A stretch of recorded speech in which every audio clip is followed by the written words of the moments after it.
grow with the flow. Dating is the most important relationship that you're going to bring into your life, which I think that means why are we putting in so much effort into our careers when, like, you think about the wellness wheel, and the most important thing in the wellness wheel, first and foremost, is your relationship with yourself, your spirituality, your relationship with your creator, whatever it may be. Relationship is like the second or the third thing on there. I think it's your spirituality, your health and wellness, and your relationships.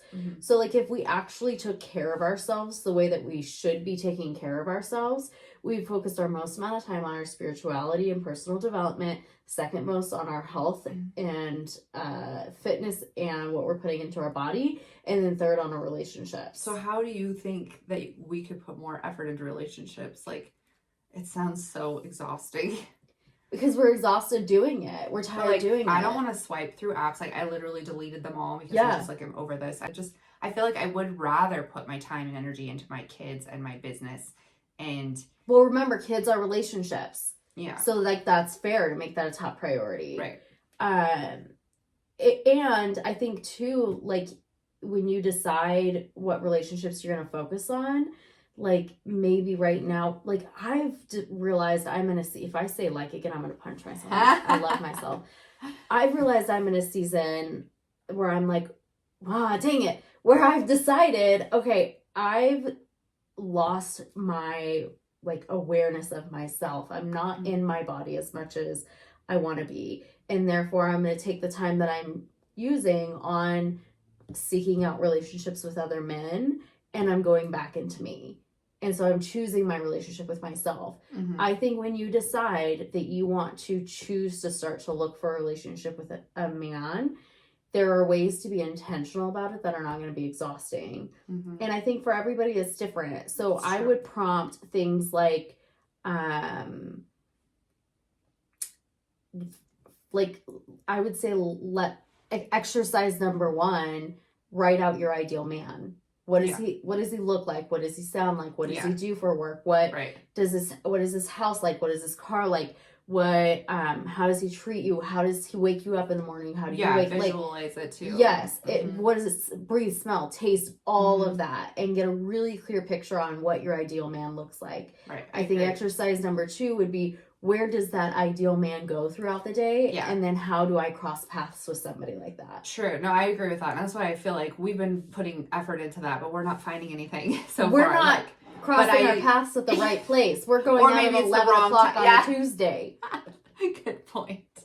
That's a good point. But no, I do want to meet someone authentically. Like, I feel like I don't want to try and analyze over text or even the phone necessarily. I want a good first impression. I want to find somebody out somewhere. But so that's important. And I think that would prompt another question, which would be, okay, maybe question number 3 is, what is a way that you want to connect? So maybe it's not just like, where are these men going to be? Where are you typically going to find these type of men? But then also, how do I want to interact with a man like that? And so maybe it's like, well, these men are on luxury dating apps. Maybe that's how, you can think about how you would find a high quality man. Or maybe these men are at cigar lounge on Friday. I don't know. Sporting event, right? Like whatever. I say a high quality man, but like as you get into the weeds of what kind of man you're looking for, you may decide that they're in different places. Like I would really, when I think of my ideal man, I think of somebody who's an entrepreneur or in sales. So that probably means that they're at like networking events that are related to building your business, or sales events, or, and so maybe if I'm really truly being intentional about it, maybe I need to be putting myself in those places, or maybe I need to be putting myself on Facebook forums that are sales Facebook forums. I haven't actually thought about a specific career that I want somebody to be in. And that's an Apparently example. I'm attracted to cops. That's true. Yeah, they all seem to be showing up as cops lately. Just get pulled over as often as you can. I don't know if that's a good thing or a bad thing that they're cops. Could You might be, wanna dig I into need to that. maybe figure out which Where's that career coming path from? I'm looking, like, that I actually And want. don't get hooked up on the career path. The I'm point not. is, I just like, haven't, like, right. yeah, thought about that. The point is you should have your ideal man detailed enough where you can start to have a clear picture of where is this man regularly going to be, what is he participating in, what is his lifestyle Yeah, like. I just want masculine. You don't want just masculine, you want so much more. Oh, of course. But I mean, like, when it comes to, like, the type of guy, I think Oh, that's you're going why back I'm to the cop. attracted to cops. Yeah. I think I like drops that are masculine or something. Yeah. You want to feel those are the guys protected. I'm attracted to. My guess is you want to feel protected because you were never truly authentically protected growing up. That's probably on If point. I'm gonna psychology you for a second. I like By that. no means are we therapists or provide but therapy. we do have our own life experiences. Yes. Which is a lot. Yeah. What's makes been sense. your like biggest aha through dating? Oh, just one. Yeah. I think learning more about who I am. You know, it's taught me a lot about who I really am, where my weaknesses are, and where I struggle with loving myself, because that's really what it's taught me the most. Is that, you know, this last relationship that I was in, I thought that I was all ready for it, secure, that it was going to be great. And I found myself in a lot of chaser energy in the beginning, and like, why isn't he texting me? Like, I'm amazing, you know, like, what the hell? He's not contacting me. And everything was so great in the beginning. So when he started pulling away, instead of me being like, oh, this is a red flag, I don't want this. If he doesn't want me, I don't want him. I was like, no, come back. And it played this like tug of war for a while. And now I'm to the point where I'm like, no, that is not okay. Like, I am not going to settle for somebody who is not 100% sure that they want to commit to me. If they don't, then I have to like let go. But I feel like the other thing that I'm finding is people that are ready to date me after the first date, or marry me, or something along those lines. And that also, I'm like, oof, cringe, because I also had a relationship that was very clingy recently. Well, not super recently, but before. And so I'm trying to just find that balance, and I'm like, not sure where it's at. I would say the same. When I remember when I started dating, I told my therapist, I said, you know, I really feel like I've mastered the loving myself thing. Like, I'm my best friend. I fucking love myself. Yeah, and I like spending time alone, and I like being at home with my kids. So I was like, I'm like this great place to date. And then when I got, in that relationship, and I was not feeling needed or appreciated or wanted, I was like, want me? Why don't you want me? Yeah. It was like the same things that I deal with I'm an anxious attached, and so are you, right? We're both anxious attached. So we were. No, I still am. I'm moving towards secure. I feel like I'm getting a lot better. I think that this is a theory that I have, is everybody will have hints of insecure attachments, whether it's anxious or avoidant. Yeah. But our goal is to always move towards secure, right? Yes. So my anxious attachment started showing up more. I thought I had it in better wraps than what I actually had it when it came to starting to date again. And then the other thing that showed up for me, what was it? I was triggered by something else a lot more than I thought I was going to be when I started dating too. And I was like, crud. Well, this is why you date, is to realize that the work's not done, right? Well, and the other thing I have is I think that because I've done all this work on myself, and I've gone through all this trauma, and I'm very like, I give a lot of people a lot of grace for when they do have trauma. And so while they're hurting me, I'm like, but why? I want to understand. And there's also a balance between setting a boundary, like, no, you can't treat me this way, but also understanding that not everybody is bad, or it's not always about you.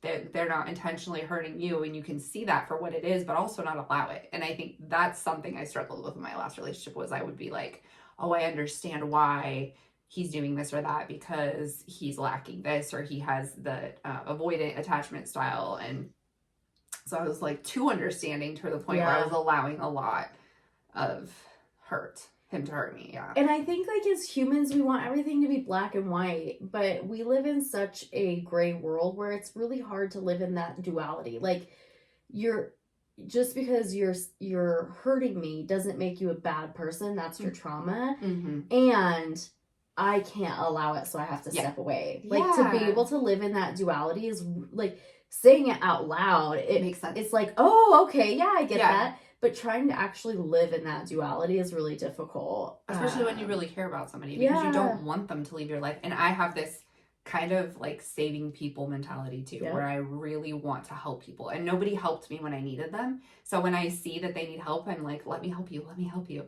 And sometimes, people want to be helped. Sometimes they don't. But even if they do, they still have to help themselves. Right. And the other thing that this is a belief of mine, and it may not be a belief that like you hold or everybody holds, but with my ex-husband, I wanted to help him too. Mm-hmm. And then I ended up, the relationship dynamic ended up being like mother, son, or that was coach. My marriage. Yeah, coach meant, and he felt insignificant to me. He always felt below me, and that really made our relationship extremely difficult. And so one of the things that's important for me is like, I believe that if I'm going to be in a relationship, I need somebody who's that I don't need to help. I need somebody who is at the same level of emotional maturity as me. And that they're like, ready for growth. Ready for growth, right? And we can support each other, but I'm not pulling them. I'm not 100%. Helping them. Yeah, I don't want that either. We're supporting in the same world, I think that's... Well, and I don't mind, as long as they're helping me. Like you said, supporting each other. Like, we can still grow. It has to be an aligned relationship. Mm-hmm. It can't be a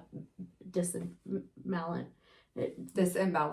Or something like that. I like it. I think. Let's use it. I think. In my marriage, I can relate because I felt like I was always trying to help, or we'd go to therapy, and I was always trying to parent and help, and it did make it feel like that mother-son relationship. And then when there wasn't growth, and I didn't see growth, then I would have all this resentment. Yep. And then it's just like tension all the time. Yes. Yeah. That's true. It's just so unhealthy. Yeah. Well, any last ending thoughts about dating or pieces of advice?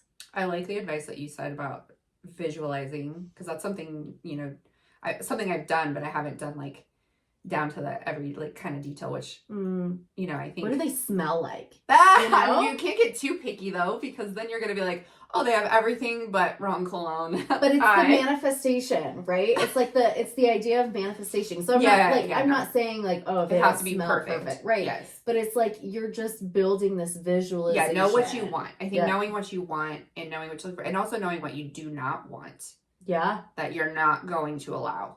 Because I did allow things in my last one that I shouldn't have. And we always will. Like, it's never going to be perfect. There's always going to be hangups. But I allowed things in the last time. Last guy I was dating, the communication via text was not appropriate for what I was wanting. Same. And I chose to take, I should have set the boundary quicker around that. Yeah. And then I should have held that boundary. I pulled it down and reached back out to him, Right. Or when they come back around, you allow it. Yeah. There's always the opportunity for growth in it.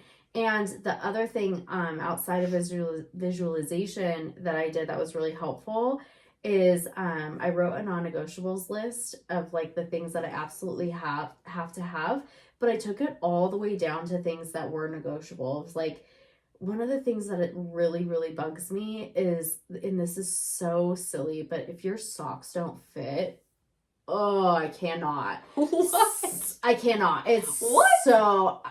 Like, if your socks are, like, loose on your feet, it's so gross to me. It's going to make you puke.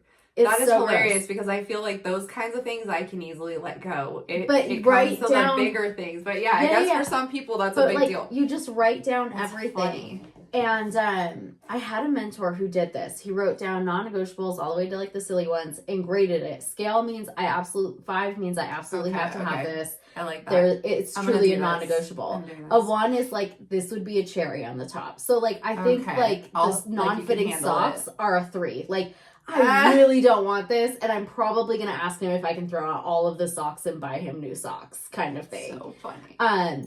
But he did this, and his purpose of doing this, his mindset around it, which is really interesting, was I just don't want to get into a relationship, so I'm going to create this list that seems so unrealistic that I'm not going to find them. He found his wife. They've been married for like 35 years. She's exactly everything on that list. Wow. So he manifested it. He manifested that. Okay, I'm definitely putting slurping cereal on mine then. That's a non-negotiable. I can't handle that. That is... Ugh. That's your ick? Yes, it's the worst. And sometimes my kids do it, and I'm like, I'm gonna smack you. Stop that. I've taught you not to do that. What so happens gross. if you tell your kids, that's an ick? They do it more. Because they're kids. Right. Especially the boys. Will they think that you're like cool because you use the right lingo, or is ick out now? No, they say ick. Oh, okay. Yeah, So we're or they're just the... Yeah. Anywho. Yeah. That's it.